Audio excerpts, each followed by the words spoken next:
ఓం గం గణపతయే నమః స్వర్ణలక్ష్మీ నమస్తే అస్తు పరబ్రహ్మ స్వరూపిణి రాజ్యం దేహి ధనం దేహి సర్వకామాంచ దేహి మే. ఏప్రిల్ మంత్ లో 3 రకాలైన విశిష్టతలు ఉన్నాయి. చాలా ముఖ్యం అందరూ తెలుసుకోవటం. ఈ మంత్ లో జ్యోతిష శాస్త్రం ప్రకారం చూసుకుంటే 4 గ్రహాలు మాత్రం ఉన్నాయి. సూర్యుడు, కుజుడు, ఈ 2 పూర్వ గ్రహాలు ఇవి మాత్రం ఉన్నాయి. బుధుడు, శుక్రుడు మాత్రం ఉన్నాయి. ఇవి శుభ గ్రహాలు అనుకోవచ్చు. ఈ 4 యొక్క గ్రహాల యొక్క పరిస్థితిని, వాటి యొక్క స్థితిగతులను బట్టి ఈ మంత్ ఎలా ఉందో మనం చూద్దాం. ఇది కాకుండా ఒకటి, ఈ మాసంలో మనకి అక్షయ తృతీయ ఉంది. 19వ తారీఖు వస్తుంది. ఎప్పుడైతే అక్షయ తృతీయ వస్తుందో మంచి మంచి పనులు కనుక చేస్తే ఆ వచ్చిన పుణ్యం మనకి ఎప్పటికీ స్థిరంగా ఉంటుంది. ఎన్ని జన్మలైనా పోదు అని చెప్పేసి శాస్త్రంలో వివరించడం జరిగింది. ఇంకా అందరికి బాగా నానుడు ఏంటంటే ఆ రోజు ఏ పని కనుక చేస్తే మనకి స్థిరంగా ఉంటుంది. అందుకని బంగారం కొనుక్కోవటము, పవిత్రమైన వస్తువులు కొనుక్కోవటము, దాన ధర్మాలు చేయటం అనేది ఇంకా చాలా విశిష్టత కలిగిన గొప్ప గొప్ప మనకి అవకాశాన్ని జీవితం ఎదగటానికి ఈ రోజు అనేది పుణ్యప్రదంగా ఉంటుంది అని గమనించాలి. ఇది కాకుండా ఈ మంత్ వచ్చేటప్పటికి 15 డేస్ వచ్చేటప్పుడు చైత్ర మాసంలో, ఇంకొక 15 డేస్ వైశాఖ మాసంలో ఉంటుంది. వైశాఖ మాసంలో ఉదక కుంభ దానం అంటారు. అంటే పేరు ఏంటంటే చాలా టఫ్గా పెద్దగా ఉంటుంది. అంటే సింపుల్ లాంగ్వేజ్ చెప్పంటే వాటర్ బాటిల్స్ అనుకోవచ్చు. ఉదకం అంటే నీళ్లు, కుంభం అంటే కొట్టుకున్న పాత్ర. ఈ పాత్రలో కలిపి ఆ దానం కనుక చేయగలిగితే దాన్ని మహాపుణ్యం వస్తుంది అని చెప్తారు. అంటే ఎన్నో రకాల కర్మలన్నింటినీ పోగొడుతుంది అని చెప్తారు. ఉదాహరణకు మేము మా క్లయింట్ కి ఒకళ్ళకి బెంగళూరులో ఈ ఉదక కుంభదానాన్ని 2-3 సంవత్సరాల క్రితం చేస్తాము. ఏం చేయాలి? ఒక రాగి చెంబు తీసుకొని దాని నుంచి మంచి నీళ్లు పెట్టుకొని అందులో ఒక యాలకాయ కానీ ఒక లవంగా కానీ వేసి దానికి కొంచెం పట్టిక కానీ ఏదైనా బెల్లం కానీ అందులో కొంచెం కలిపేసి ఆ చెంబుకి లేదంటే ఆ పాత్రకి మనం పసుపు కుంకుమ పెట్టి ఆ పాత్రతో సహాయమైన సద్బ్రాహ్మణులు కానివ్వండి, వేద పండితులు కానివ్వండి, పితృ సమానులు కానివ్వండి, లేదా గురువు సమానులకు సంబంధించిన వాళ్ళకి కానీ మనం ఆ పాత్ర దానం చేయగలిగితే దాన్ని ఉదక కుంభ దానం అంటారు. ఇలా చేయగలిగితే సూపర్. అలా చేయలేని వాళ్ళు కూడా దానికి మీరేం నిరుత్సాహపడిన అవసరం లేదు. ఈ ఇయర్స్ దాకా ఎప్పుడైనా ఒక వీడియోలో చెప్తే ఇది ఏం చెప్తానంటే వాళ్ళకి వాటర్ బాటిల్స్ దొరుకుతాయి. మనకి చలివేంద్రాలని అవి ఇవి పెడుతూ ఉంటారు పూర్వకాలంలో. ఇప్పుడు ఆ రోజు అలా పెడితే ఎవరు వాటిని కూడా చూడరు, ఆగరు. ఎందుకంటే ఎక్కడ మనం కంటామినేటెడ్ వాటర్ తాగుతాము, ఏమవుతుంది, హాస్పిటల్కి వెళ్తే మళ్ళీ 2-3 వేల బిల్లు అవుతుందని చెప్పేసి అందరూ భయపడుతూ ఉంటారు. కాబట్టి బెస్ట్ థింగ్ ఏంటంటే బ్రాండెడ్ వాటర్ బాటిల్స్ అంటే అవి చక్కగా తీసేసుకొని అందరికి దానం చేసుకుంటా వెళ్ళిపోతూ ఉంటే అదే పుణ్యం వస్తుంది. ఇప్పుడు కాలమాన దేశ పరిస్థితులకు అనుగుణంగా మార్పు చేసుకుంటే చాలా బాగుంటుంది. ఇది నేను చెప్పడం తోటి 2 ఇయర్స్ బ్యాక్ ఒక లేడీ నాకు ఫోన్ చేసి మీరు చెప్పిన ఉదక కుంభదానాన్ని వాటర్ బాటిల్స్ నేను ఆఫీస్ కార్ లో పెట్టుకొని తీసుకుని వెళ్ళానండి. అందరికి చక్కగా ఇచ్చుకుంటే వెళ్ళిపోయాను. అందరూ థ్యాంక్స్ చెప్పారండి అని చెప్పారు. ఇలా మీరు చక్కగా నీళ్ళని, వాటర్ బాటిల్స్ వీటిని దానం చేస్తే చాలా చాలా కలిసి వస్తుంది.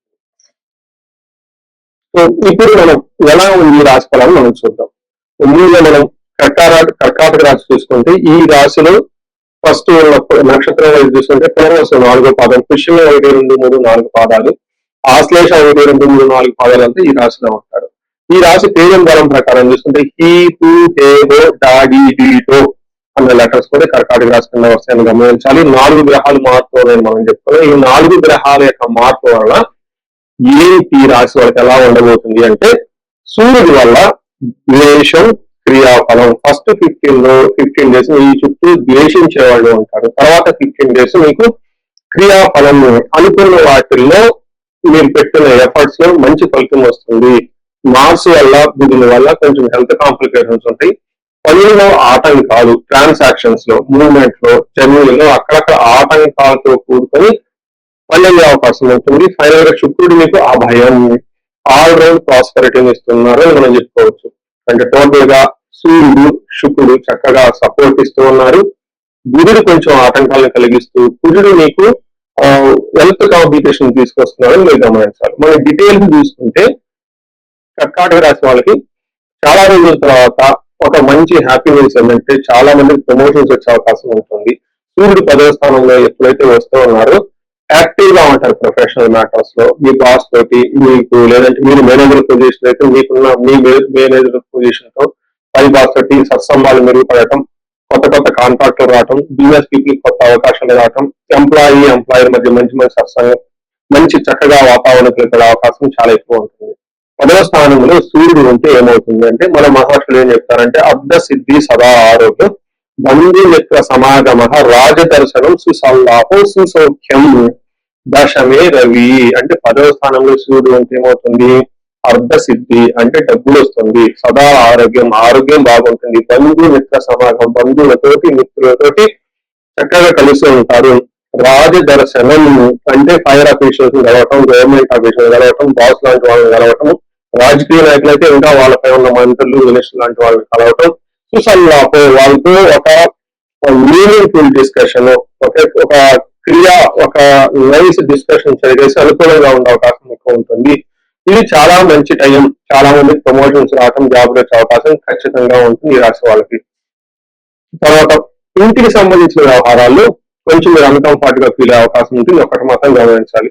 కుజుడు చూసుకుంటే వీళ్ళు మీకు కొంచెం ఇబ్బందులు గురి చేసే విధంగా ఉన్నారు. 9వ స్థానంలో కుజుడు ఉంటే ఏమవుతుంది, స్థాన నాశనం విరోధంచ శోషపీడనం దేహపీడనం శూన్యం అంటే ఈ టైంలో స్థాన నాశనం, కొంతమందికి అన్ఎక్స్పెక్టెడ్ గా జాబులు పడిపోయే అవకాశం ఉంటుంది, లేదా డీ ప్రమోషన్స్ వచ్చే అవకాశం కూడా ఉంటుంది.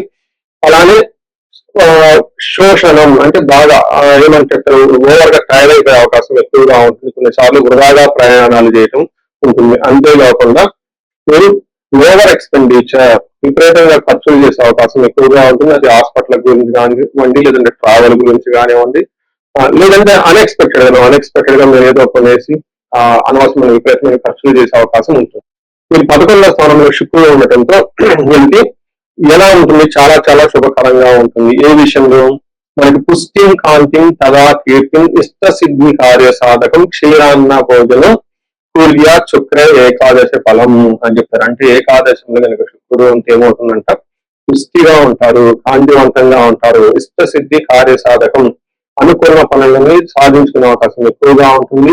క్షీరాన్న భోజనం చక్కగా మంచి న్యూట్రిషియస్ ఫుడ్ తీసుకుంటూ హ్యాపీగా ఉండే అవకాశం ఎక్కువ ఉంటుంది. పిల్లల విషయంలో మాత్రం జాగ్రత్తగా ఎంతో అవసరమని గమనించుకోవాలి. సో ఓవరాల్ గా చూసుకున్నారు కదండి, 4 గ్రహాల్లో 2 గ్రహాలు చాలా పాజిటివ్ గా ఉన్నాయి, అవి కూడా ప్రొఫెషన్ కి సంబంధించిన మ్యాటర్స్ ఎక్కువగా అనుకూలంగా ఉండే అవకాశం ఎక్కువ ఉంటుంది. హెల్త్ విషయంలో జాగ్రత్తగా ఉండాలి. ఇప్పుడు మనం నక్షత్ర ప్రకారం చూద్దాం. నక్షత్రాలు పునర్వసు, పుష్యమి, ఆశ్లేష 3 నక్షత్రాలు ఇందులో ఉంటాయి. పునర్వసు వాళ్ళకి పాజిటివ్ సైడ్ లో క్షేమంగా ఉంటారు, చక్కగా ఫారిన్ రిలేటెడ్ మ్యాటర్స్ లో చాలా కలిసి వస్తుంది. వీళ్ళకి దేహ పీడనం, అతి భయం, కొంచెం హెల్త్ కాంప్లికేషన్స్ జాగ్రత్తగా ఉండి అతిగా భయపడే అవకాశం కూడా ఉంటుంది. మన పుష్యమి నక్షత్రం వాళ్ళకి క్షేమంగా ఉంటారు, వస్త్రలాభం ఉంటుంది, పరవాసము, ఫారిన్ స్టే అవుట్ స్టేషన్ ఉండే అవకాశం ఎక్కువగా ఉంటుంది. హెల్త్ జాగ్రత్తగా ఉండాలి, అతిగా భయపడే అవకాశాలు ఉంటుంది. కాబట్టి మీరు బయలుపడాలని అవసరం లేదు, చాలా చక్కగా ఉంటుంది. నెక్స్ట్ ఆశ్లేష నక్షత్రం వాళ్ళకి లాభప్రదంగా ఉంటుంది, రాజ్యము, ప్రమోషన్స్ వచ్చే అవకాశం ఉంటుంది. ఇందులో ఉన్న ఈ రాశిలో ఉన్న అన్ని నక్షత్రాలు ఆశ్లేష నక్షత్రం వాళ్ళకి ప్రమోషన్స్ వచ్చే అవకాశం చాలా ఎక్కువగా ఉంటుంది. వస్త్ర లాభము, ధన లాభము, క్షేమము లాభప్రదంగా ఉంటుంది. అయితే ఒక్క విషయం, ధనం విషయంలోనూ హెల్త్ విషయంలో జాగ్రత్తగా ఉండటం, అతిగా భయపడే అవకాశం ఎక్కువగా ఉంటుంది. చూశారు కదండి, పుష్యమి నక్షత్రం వాళ్ళకి కొంచెం స్లోగా ఉంటుంది గ్రోత్, ఆటంకాలతో కూడి ఉంటుంది ఈ మంత్. మిగతా అన్ని విషయాలు చక్కగా ఉంటుందని గమనించాలి. ఈ నక్షత్రం వాళ్ళకి, ఈ రాశి వాళ్ళకి మీకు పరిహారాలు కనుక చూసుకుంటే, మీరు సుబ్రహ్మణ్య స్వామిని ఆరాధన చేయటము, లేదంటే నాగులు కట్ట, లేదంటే అశ్వతి కట్ట అంటారు, అక్కడ గంట నాగులకి అభిషేకం చేయటం, ఒక కొబ్బరికాయ కొట్టడం, చిన్న పూజలు లాంటివి కనుక చేసి 1 కేజీ కందులు కనుక దానం చేయగలిగితే చాలా బాగుంటుంది. ఇది ఈ రాశి వాళ్ళకే. ఇప్పుడు నేను వేరే చెప్తున్నాను, ఒక 2 minutes ఉంటుంది. ఇది కామన్ గా అన్ని రాశులకు లాస్ట్ లో చేసేయండి. ఇది కాకుండా ఇండివిజువల్ గా మీ లైఫ్ లో ఏదైనా కనుక సమస్య, మీరు కనుక ఛాలెంజెస్ ఫేస్ చేస్తుంటే ఒక్కసారి మీ జాతక చక్రాన్ని చూపించుకోవడం చాలా ఇంపార్టెంట్. ఎవరికైతే ఏజ్ 35 to 40 ఉంది, కెరీర్ లో చాలా బాగున్నారు, తర్వాత అకాడమిక్స్ లో చాలా బాగా రాణించారు, అనుకోకుండా అన్ఎక్స్పెక్టెడ్ గా ఈ టైంలో మీరు కొన్ని ఇబ్బందులు పడుతున్నారు, తర్వాత కెరీర్ అంతా ఆగిపోయింది, విషయం ఏంటో మీకు అర్థం కావట్లేదు, లేదంటే రకరకాల ప్రాబ్లమ్స్ ఉన్నాయి కానీ మీరు ఫేస్ చేస్తూ ఉంటే ఈ టైంలో జాతకం చూపించుకోవాల్సిన ఆవశ్యకత ఎంతో ఉంటుంది. మీకు ఎవరికైనా ఆర్థికంగా బాగా ఇబ్బందులు ఉంటే స్వర్ణలక్ష్మి విశేష హోమం చేపించుకుంటే చాలా బాగుంటుంది. శత్రు బాగా విపరీతంగా ఉన్నారు, కోర్టు వ్యవహారంలో ప్రాబ్లం గా ఉంది అనుకుంటే చండీ హోమం, నవచండీ హోమం, చండీ పారాయణ చేస్తే చాలా బాగుంటుంది. ఇవి కాకుండా ఇంకా ఎవరికైనా మీకు భార్యాభర్తల మధ్య అన్యోన్యత గురించి అన్యోన్య దాంపత్య పాశుపత అభిషేకం చూపించుకోవటం, ధనం నిలబడటానికి కుబేర పాశుపత అభిషేకము, హెల్త్ కాంప్లికేషన్స్ ఉంటే ఎవరైనా అమృతం ఎక్కించే పాశువులకు అభిషేకము, హోమాలు ఇవన్నీ చేపించుకుంటూ చాలా బాగుంటుంది. సో ఎక్కడికైనా సరే మీకు ఏదైనా సమస్య అనిపించినా పిల్లల అకాడమిక్స్ లో రాణించుకోవాలన్నా కానీ వాళ్ళకి సంబంధించి మేధా దక్షిణామూర్తి హోమాన్ని జపం చేపించుకుంటే చాలా బాగుంటుంది. సో మీకు ఇందాక చెప్పిన విధంగా 35 to 45 ఉంది, సరిగ్గా గ్రోత్ లేకుండా ఉంటే ఒక్కసారి మీ హారోస్కోప్ చెక్ చేయించుకొని ఏమైనా శాపాలు ఉన్నాయా, గ్రహ దోషాలు ఉన్నాయా అవి చూపించుకొని ఆ యొక్క సమస్య తీవ్రతను బట్టి రెమెడీస్ పరిహారాలు చేసుకోగలిగితే ఈ రాశి వాళ్ళకి జీవితం 10 రెట్లు ముందెళ్ళే అవకాశం ఎక్కువగా ఉంటుంది. ఈ రాశి వాళ్ళకి అష్టైశ్వర్యాలు కలగాలని, భోగభాగ్యాలు కలగాలని చెప్పేసి నేను కోరుకుంటున్నాను. నమస్తే.